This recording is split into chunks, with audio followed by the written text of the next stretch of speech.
The key to avoiding burnout at the allotment or vegetable garden is proper planning and prioritization. Start by creating a garden plan that outlines what you want to grow and when.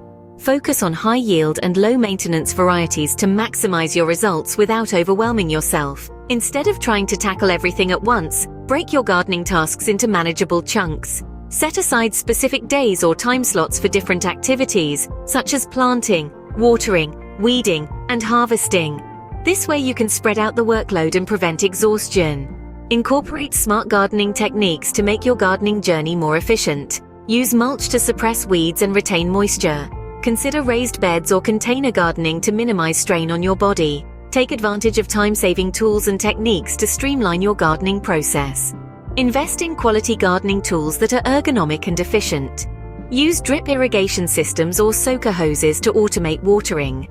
Additionally, consider companion planting and crop rotation to naturally manage pests and diseases. Remember to prioritize self-care throughout your gardening journey. Take breaks when needed, stay hydrated, and protect yourself from the sun.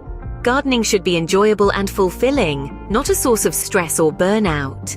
Don't be afraid to ask for help or involve others in your gardening endeavors. Invite friends or family members to join you in the garden, sharing the workload and creating a sense of community. Consider joining a local gardening group or allotment association where you can exchange tips and experiences. By following these tips, you can avoid burnout at the allotment or vegetable garden while still achieving incredible results. Happy gardening!